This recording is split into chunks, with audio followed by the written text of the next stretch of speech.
Hello students, welcome back to NSM classes. मैं हूं आपका मेंटोर नदीम सैफी और आज हम स्टार्ट करेंगे एक्सरसाइज 4.1 क्लास 9।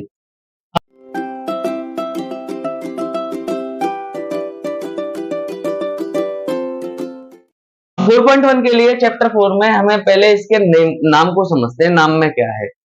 पहली बात तो हमें नाम अगर चैप्टर का नहीं मालूम होगा तो हम उसके बारे में कैसे जानेंगे। हम पहली चीज ये समझते हैं। देखो क्या है हमारे पास, लीनियर।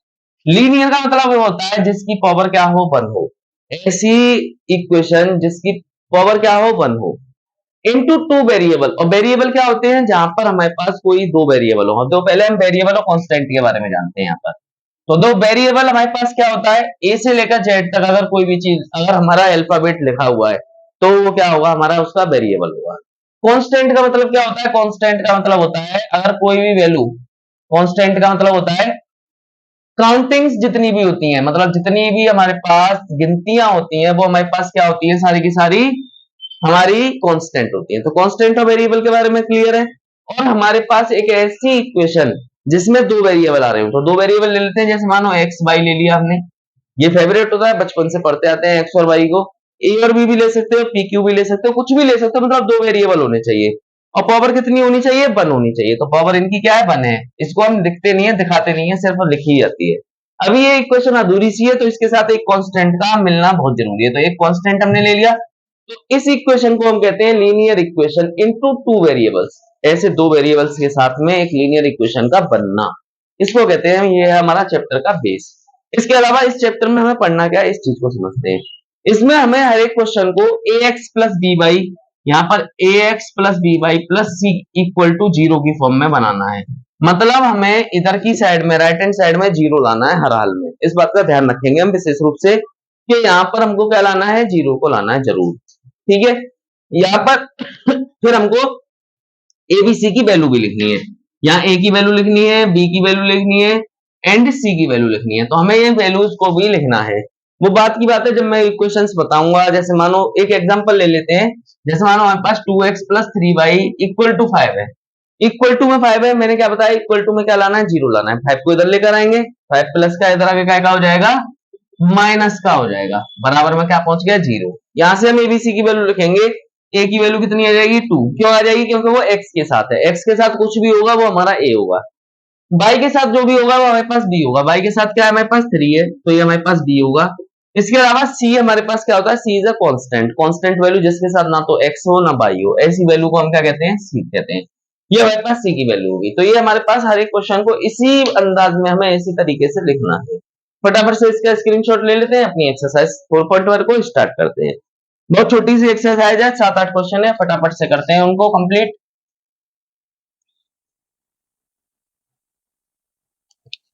तो एक्सरसाइज 4.1, यहाँ पर देखो सबसे पहला क्वेश्चन क्या है हमारे पास। उसने हमसे क्वेश्चन में कहा था cost of the notebook is twice is the cost of pen.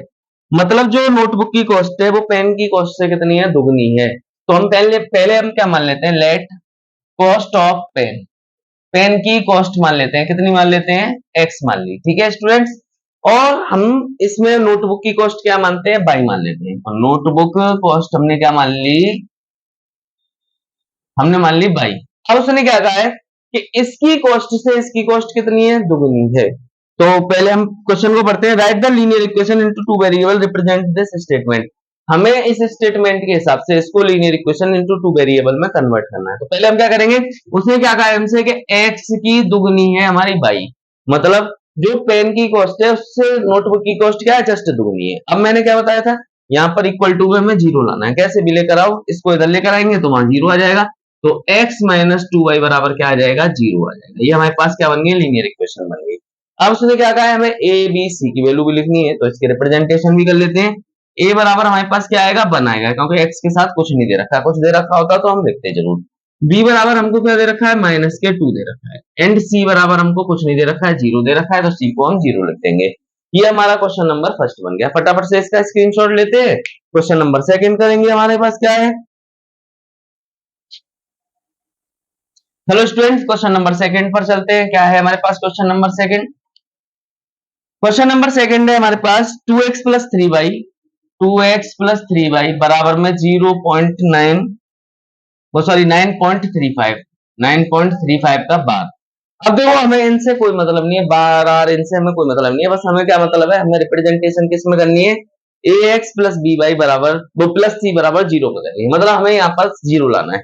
इसको इधर लेकर जाएंगे, क्या हो जाएगा, 2x प्लस 3y माइनस 9.35 बराबर जीरो। यहाँ से हम एबीसी की वैल्यू को क्लासिफाई कर लेंगे।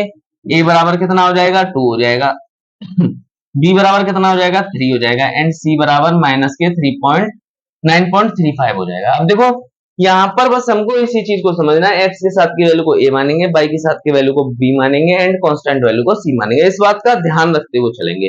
करते हैं इसका सेकंड पार्ट यहाँ साइड से, क्योंकि जगह है हमारे पास, क्या दे रखा है उसने, एक्स माइनस वाई अपॉन 5 बराबर 10, वो बराबर नहीं है -10 बराबर जीरो। अब देखो सबसे पहले मैंने क्या बताया था, जीरो लाना है, जीरो ऑलरेडी वहां पर रखा हुआ है, यहाँ पर एबीसी की वैल्यू को क्लासिफाई कर देंगे। ए बराबर कितना हो जाएगा, देखो 1 हो जाएगा, क्योंकि कुछ नहीं दे रखा।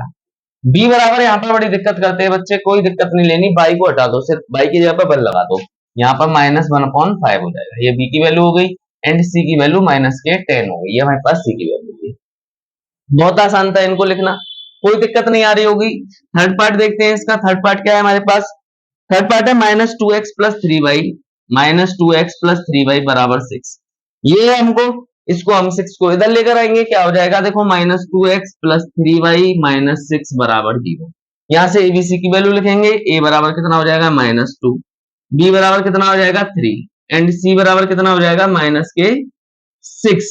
तो ये हमारे पास एबीसी की वैल्यू हो गई। ये क्वेश्चन भी हमारे पास बन गया, बहुत आसान आसान से क्वेश्चन है, कुछ भी नहीं करना है, सिर्फ हमें एबीसी की वैल्यू को क्लासिफाई करना है। यहाँ पर इसका फोर्थ पार्ट कर लेते हैं। फोर्थ पार्ट क्या दे रखा है हमको,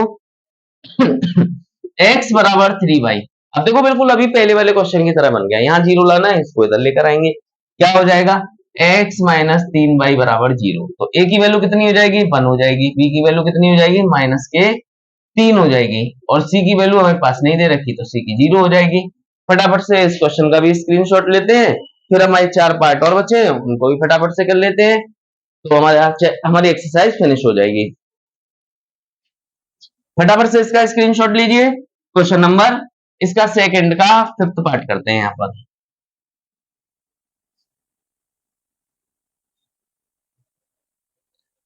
तो फिफ्थ पार्ट क्या है हमारे पास, यहाँ पर क्या दे रखा है, 2x equal to -5y, 2x equal to -5y। मैंने क्या बताया, इधर जीरो लाना है, सिर्फ इधर जीरो लाना है, इसको इधर लेकर आएंगे, इधर लेकर आएंगे तो ये प्लस का हो जाएगा, बराबर में जीरो बचेगा। अब हमारे पास यहाँ से एबीसी की वैल्यू लिखेंगे, ए बराबर कितना हो जाएगा 2, क्योंकि मैंने बताया था एक्स के साथ की वैल्यू को हम क्या लेते हैं, 2 मानते हैं। यहाँ पर वाई के साथ की वैल्यू को बी मानेंगे, तो बी बराबर हमारे पास क्या हो जाएगा 5, एंड सी बराबर हमको दे ही नहीं रखा, तो वो क्या हो गया, जीरो हो गया। ये भी क्वेश्चन हमारा बड़ा आसानी से बन गया। इसके बाद करेंगे अपना सिक्स पार्ट। इसका सिक्स पार्ट क्या दे रखा है हमको, 3x प्लस 2 बराबर 0। यहाँ पर थोड़ा चिंता वाली बात है, चिंता वाली बात कुछ नहीं है, बस थोड़ा सा ध्यान रख के चलना है हमको। देखो यहाँ से हमारे पास बराबर में जीरो है, ये तो हमारा क्वेश्चन सही है। इसके बाद हम x की वैल्यू को a मानते हैं, तो x की वैल्यू को x के साथ वाली वैल्यू को हमने a मान लिया, y की साथ वाली को हम b मानते हैं, लेकिन b हमारे पास यहाँ पर है ही नहीं, मतलब y है ही नहीं तो b भी नहीं है हमारे पास, तो b क्या मानेंगे, जीरो मानेंगे, एंड c हमारे पास क्या मानेंगे, c बराबर 2 मानेंगे। अब देखो बहुत से बच्चे यही गलती करते हैं, यहाँ b की वैल्यू 2 लिख देते हैं, c 0 लिख देते हैं, वो हमारा क्वेश्चन गलत हो जाता है। बस हमें यह ध्यान रखना है कि x के साथ वाली a होती है, y के साथ वाली b होती है, और जो कांस्टेंट होती है वो हमारी c होती है। इतना बस हमको याद रखना है। अब देखो इसका सेवंथ पार्ट करते हैं। सेवंथ पार्ट क्या है हमारे पास, y माइनस 2 इक्वल टू 0। अब देखो इसमें भी हमारे पास बच्चे बहुत सारे परेशान हो जाते हैं। अब देखो यहाँ पर x नहीं है, इस बात का ध्यान रखेंगे, x है ही नहीं, तो हमारी x की a की वैल्यू कितनी होगी, a की वैल्यू होगी हमारे पास 0, क्योंकि हमारे पास x नहीं है। y बराबर कितना होगा 1, क्योंकि y के साथ क्या है हमारे पास 1 दे रखा है, एंड c क्या दे रखा है हमको, -2 दे रखा है। ये हमारे पास एबीसी की वैल्यू हो गई। ये क्वेश्चन हमारा भी बिल्कुल आसानी से हो गया। तो देखो ये हमारे पास ये क्वेश्चन भी हो गया।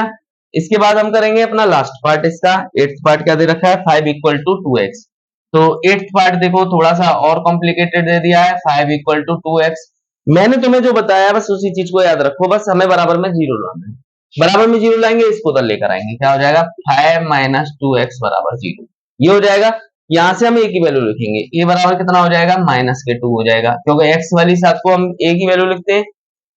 बी हमारे पास है नहीं, क्योंकि बाई हमारा यहाँ कहीं नहीं दिख रहा, तो बी 0 हो जाएगा, एंड सी इक्वल टू 5 हो जाएगा। अब बहुत सी जगह एनसीईआरटी में क्या कर रखा है, 2x माइनस 5 दे रखा है, तो हमारा 2 प्लस का हो जाएगा, 5 माइनस का हो जाएगा। वो क्वेश्चन भी सही है और ये तरीका भी हमारा सही है। यहाँ पर तुम्हारी एक्सरसाइज फिनिश हो गई। फटाफट से बच्चों इसका स्क्रीनशॉट ले लेते हैं। और वीडियो पसंद आई हो बच्चों तो लाइक करें, कमेंट करें, सब्सक्राइब करें और ज्यादा से ज्यादा शेयर करें। Thank you students.